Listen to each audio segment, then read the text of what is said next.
जब कभी मेरा दिल नहीं लगता है या अकेलापन लगता है तो मैं सुंदरकांड पढ़ती हूँ। तो सुंदरकांड का में बहुत सुंदर सुंदर प्रसंग है। एक प्रसंग ऐसा है कि जब हनुमान जी माता सीता को ढूंढते हुए आते हैं अशोक वाटिका में। पहले उनकी मुलाकात लंका में घुसने के बाद विभीषण से हुई थी। आप सभी जानते हैं कि पूरे लंका नगरी में, पूरे लंका जो भूमि थी वहाँ पर उन्हें सिर्फ और सिर्फ विभीषण के जो है आंगन में तुलसी जी दिखती हैं, तुलसी माता, और राम नाम सुनाई पड़ता है।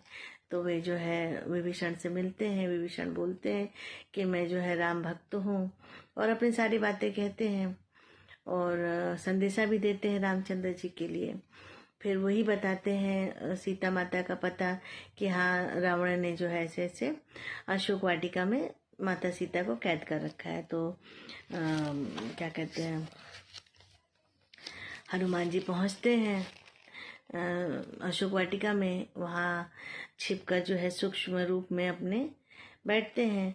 तो वो देखते हैं कि चारों तरफ वो देखते हैं, लेकिन वहाँ पे कोई भी उन्हें सीता जैसी नहीं दिखती हैं, क्योंकि सीता माता की जो छवि उन्हें बताई गई थी वो बहुत ही सौम्य और बहुत ही सुंदर छवि थी, और यहाँ से भी राक्षसियाँ विकराल रूप में एकदम उद्दंड सी। तो हनुमान जी सोचते कि ये सब तो माता सीता हो ही नहीं सकती हैं। तो फिर इनकी दृष्टि जाती है कि एक बहुत ही सौम्य सी, बहुत सुंदर सी देवी रूप में एक स्त्री है जो मतलब एक राक्षसी से बातें कर रही हैं, रो रही हैं कि मेरा मन करता है कि मैं यही चिता रचा कर जो है खुद को आग लगा लूँ, मैं मर जाऊँ। मैं रोज इस छल से, रावण के छल से तंग आ गई हूँ कि मैं अपने पति का वियोग नहीं सह पा रही हूँ, श्री रामचंद्र जी का वियोग नहीं सह पा रही हूँ। और जो ये रावण है ये रोज कोई नया नया छल प्रपंच करता है। आज देखो मेरे पति श्री रामचंद्र जी का शीश लेकर आ गया माया रूप से, बताने के लिए कि मैंने काट दिया है, अब तुम जो है मेरी बात मान लो। लेकिन क्योंकि माता सीता तो लक्ष्मी का स्वरूप खुद ही है, तो उन्हें पता चल जाता है कि रावण ने जो है छल किया था। तो रावण को बुरा भला कहती है, रावण क्रोधित होकर चले जाते हैं। तो यही सारी बातें वो त्रिजटा नाम की राक्षसी से, जिन्हें वो अपनी माँ स्वरूप मानती थी, तो उनके साथ बैठी कर रही हैं। तो हनुमान जी ये सारे बातों के, इन सारे प्रसंगों को सुनते हैं। तब उन्हें समझ में आ जाता है कि हाँ, यही माता सीता है। तब जब वो त्रिजटा भी चली जाती है, माता सीता अकेली हो जाती है, तो श्री रामचंद्र जी की जो मुद्रिका वो निशानी के तौर पे लेकर आए थे, वो माता सीता के चरणों में गिरा देते हैं हनुमान जी। तो माता सीता देखती हैं वो अंगूठी, तो बोलती हैं कि अरे ये तो रामचंद्र जी की अंगूठी है। देखिए, हर देश की अपनी एक पहचान होती है, उसका एक साइन होता है, सिंबल होता है, एक सिग्नेचर। तो रामचंद्र जी की भी अंगूठी में उनके देश का, उनके जो अयोध्या का निशान था, और वो रामचंद्र जी की अंगूठी माता सीता पहचानती थी। तो वो कहती हैं कि ये तो रामचंद्र जी की अंगूठी है। लेकिन फिर उन्हें शंका होती है कि अभी अभी छल करके गया है रावण कि श्री रामचंद्र जी का शीश लेकर, सिर लेकर आ गया था कि जो है मैंने इनको मार दिया है। तो अभी कहीं ये उनकी अंगूठी का छल तो नहीं कर रहा है कि उनकी अंगूठी लेकर चला आया हो माया से रच के, और बोले कि मैंने रामचंद्र जी को बंधक बना लिया। तो माता सीता जो है वो डर जाती हैं और इधर उधर देखने लगते हैं, उन्हें कोई नहीं दिखता है। तो बड़ी सोच में पड़ जाती हैं। तो हनुमान जी देखते हैं और बोलते हैं कि देखो, माता जो है अब चिंतित हो गई हैं, मुझे इनके सामने आना चाहिए। तो वो जो है माता सीता के सामने पहुंचते हैं, उनके चरण स्पर्श करते हैं और अपना परिचय देते हैं कि मैं हनुमान जी हूँ, राम जी का दूत बन के आया हूँ, और ऐसे ऐसे हमारी मुलाकात हुई थी। तो माता सीता बोलती है कि नर और वानर में कहाँ से संगति हो गई, तुम दोनों एक साथ कैसे हो सकते हो। मैं नहीं मानती हूँ कि श्री रामचंद्र जी एक वानर से जो है संगति करेंगे, या मतलब कि वो अपना दूत बनाकर उनको भेजेंगे। ये भी कोई छल प्रपंच है, तुम भी रावण के ही कोई संगी साथी हो। तो हनुमान जी जो है कई निशानियां बताते हैं, और ऐसी मतलब निशानियां बताते हैं जो माता सीता ही जानती थी। तो फिर उन्हें लगने लगता है कि शायद जो है ये सही बोल रहा है, हो सकता है कि राम जी ने ही दूत बनाकर भेजा है। तो मतलब इस तरीके से ये प्रसंग है कि रामचंद्र जी के दूत के रूप में हनुमान जी माता सीता से मिलते हैं और उन्हें अपनी सारी बातें बताते हैं। श्री रामचंद्र जी कितने वियोग में है, कितनी तकलीफ में है, माता सीता को कितना वो याद कर रहे हैं, कितना उनको मतलब कि क्या कहें मिस कर रहे हैं। तो मतलब इस तरीके की सारी बातें उन लोगों के बीच में होती है। तो आइए सुनते हैं एक चौपाई इनकी।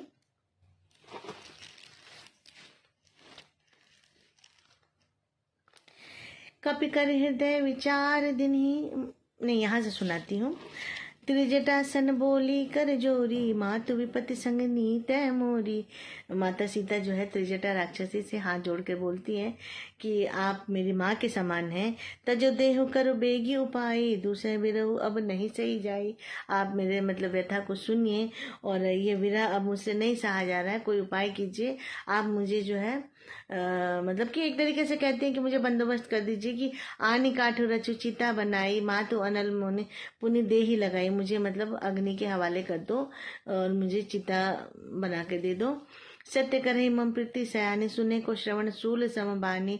सुनत वचन पद गही समझाए, श्री प्रभु प्रताप पल सुझऊ सुनासी। तो त्रिजटा उन्हें समझा रही है कि नहीं ऐसा मत बोलो तुम। निसी न अनल मिल सुनो सुकुमारी, तुम ऐसी बातें मत बोलो कि आग में जाना है तुम्हें। अज कही सोनिज भवन सिधारी, का सीता विधिभा प्रतिकूला। मिलहि न पावक मिटहि न सूला, देखिए प्रगट गगन अंगारा। अवनि न आवत एक अवतारा, पावक में सज श्रवत न आगी। मानव मोहि जान हत भागी, सुनहु विनय मम विटप अशोका। सत्य नाम कर हरु मम शोका, नूतन किस लय अनल समाना। देहि अग्नि जनि करहि निदाना, देखी परम बिरहा कुल सीता। सोचन कपहि कलम सम बीता। तो ये जो विरह में देख रहे हैं सीता को, तो हनुमान जी डिसाइड कर लेते हैं कि नहीं अब मुझे इनके सामने जाना ही चाहिए। तो कभी कर हृदय विचार, दिनी मुद्रिका डारी। तब जनु अशोक अंगार, दिने हरसी उठी कर गहे। तब देखी मुद्रिका मनोहर। तब माता सीता जो है जो ये मुद्रिका देखती हैं, तब देखी मुद्रिका मनोहर। राम नाम अंकित अति सुंदर, चकित चितव मुद्री पहचानी। हर्ष विषाद हृदय कुलानी। मतलब वो अपने पति के नाम की वो सुंदर अंगूठी देखती हैं, उनका दिल एकदम खुशी से भर जाता है। लेकिन उसी क्षण उन्हें विषाद भी हो जाता है कि अरे नहीं, ये फिर कोई भ्रम है, ये कोई छल है। जीति को सकई अजय रघुराई, माया ते असी रचि नहीं जाई। सीता मन विचार कर नाना, मधुर वचन बोले हनुमाना। रामचंद्र गुण बरने लागा, सुनते ही सीता कर दुख भागा। रामचंद्र जी के जब वो गुण बताने लगते हैं, उनकी जो है निशानियां जो सिर्फ माता जानती है, वो सभी कुछ बताने लगते हैं, तो सीता माता प्रसन्न हो जाती है और समझ जाती कि नहीं ये तो सच में श्री रामचंद्र जी ने ही भेजा है। तो सुनते ही सीता कर दुख भागा, लागी सुने श्रवण मन लाई। आदि होते से तब कथा सुनाई, श्रवणामृत जही कथा सुहाई। कही सो प्रकट होति किन भाई, तब हनुमंत निकट चली गयो। फिर बैठी मन विस्मय भयु। तब हनुमान जी उनके पास जाते हैं और दोनों के बीच में बातें होने लगती हैं और वो रामचंद्र जी का हाल देने लगते हैं कि रामदूत मैं मातु जान की, सत्य शपथ करुणा निधान की। मैं अब सच्ची शपथ खाकर कह रहा हूँ कि मैं राम जी का दूत हूँ। यह मुद्रिका मातु मैं आनी, दिन राम तुम कह सही दानी। नरवा नरि संग कहु कैसे, कही कथा भई संगति जैसे। तो वो बोल रही हैं सीता माता कि ये सब तो ठीक है, लेकिन नर और वानर में संगति कैसे हो गई, ये कहाँ से हो सकता है, ये मैं नहीं समझ पा रही हूँ। तो कपि के वचन सप्रेम सुनी, उपजा मन विश्वास। जाना मन क्रम वचन यह, कृपा सिंधु कर दास। तो उन कपि की बातें, हनुमान जी की बातें सुनकर उनके मन में विश्वास तो होता है, और जब सारी बातें वो बताते हैं तो श्री रामचंद्र जी के बारे में सब कुछ बताते हैं और बोलते हैं कि मैं तो उनका दास हूँ। तब उनसे जो है उनका अटैचमेंट बढ़ता है। हरिजन जाने प्रीति अति गाढ़ी, सजल नयन पुल कावली बाड़ी। बूढ़त विरह जलधि हनुमाना, भयहु तात में मोह कहु जल जाना। अब कहु कुशल जाऊं बलिहारी, अनुज सहित सुख भवन खरारी।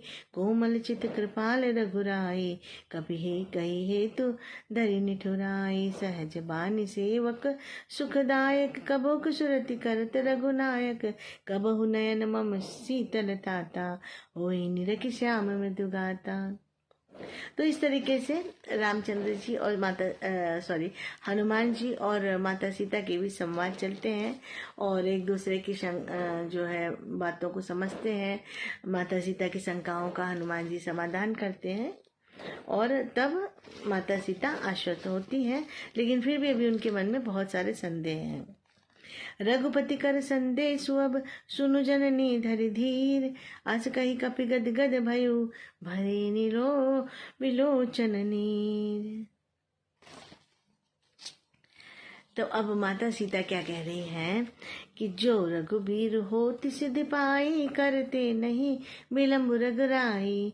राम बाण रवि हुए जानकी, तम बरूत कहो जातु धानकी। अब हनुमान जी से सीता माता फिर कह रही है कि यदि उन्हें मुझसे इतना ही प्रेम था जैसा तुम कह रहे हो, तो इस वियोग में वो क्यों है? अगर उनको इतना ही वियोग है तो तुम्हारी जगह वो क्यों नहीं आ गए? खुद मुझे क्यों नहीं लेकर जा रहे हैं? इन राक्षसों का संहार करने क्यों नहीं आ रहे हैं? इतना टाइम क्यों लगा रहे हैं? तब हनुमान जी कहते हैं कि आप कहो तो मैं अब ही ले आऊं, अभी जाके जाऊं और राम जी को ले आऊं, और वो जो राम जी जो है यहाँ पे दैत्यों को मारे और आपको लेके चले जाए। पर माता, विधि ने कुछ विधान रचे हैं जिनकी वजह से ही आप यहाँ पर हैं, तो उसको तो पूरा होना होगा ना। तो कहते हैं कि अब ही माँ तुम्हें जाऊं लवाई, प्रभु आये सुनहि राम दुहाई। कछुक दिवस जननी धरु धीरा, कपिन सहित अहि रघुबीरा। निशिचर मारि तो ही ले जही, तिहुपुर नारदादि जसु गही। है सुत कपि सब तुम ही समाना, जातु धान अति भट बलवाना। अब वो फिर कह रही हैं कि अगर तुम्हारे ही तरह सारे उनकी वानर दोस्त हैं, तब तो उनकी सेना इन राक्षसों का कुछ भी नहीं बिगाड़ सकती, क्योंकि इनकी जो राक्षस गण हैं, ये जो इनकी सेना है रावण की, ये बहुत भारी और बहुत ही बलवान है। तो निशिचर मारे तो हिले जही, तिहुपुर नारदादि जसु गही। है सुत कपि सब तुम ही समाना, जातु धान अति भट बलवाना। मोर हृदय परम संदेहा, सुनि कपि प्रगट के नहीं निज देहा। तो जब उनका संदेह सुनते हैं तो हनुमान जी अपना आकार बढ़ाने लगते हैं, अपने वास्तविक स्वरूप में वो आने लगते हैं। कनक भूधराकार शरीरा, समर भयंकर अति बलवीरा। तब जो है वो कनक भूधराकार शरीरा, समर भयंकर अति बलवीरा, वो बहुत ही विशाल विकट रूप अपना बनाते हैं। तब माता सीता को भरोसा होता है, ओ मतलब ऑल इज ओके, मतलब कि इनके जो सेना, इनके जो दोस्त हैं वानर श्री रामचंद्र जी के, वो भी कम नहीं हैं और ये लोग जो है उनका सामना कर सकते हैं और मुझे यहाँ से बचा कर ले जा सकते हैं। तो फिर जब हनुमान जी उनको ढाढ़स बंधा देते हैं तो फिर अपने पुराने रूप में आ जाते हैं। पुनि लघु रूप पवन सुत लय, फिर पवन सुत ने अपना जो छोटा आकार था वो फिर से ले लेते हैं, क्योंकि इस वक्त वहाँ पे बड़े आकार की जरूरत नहीं थी, कोई भी देखकर पता कर लेता। तो वो बहुत सूक्ष्म रूप में आकर माता सीता को सारी वस्तुस्थिति समझा रहे होते हैं।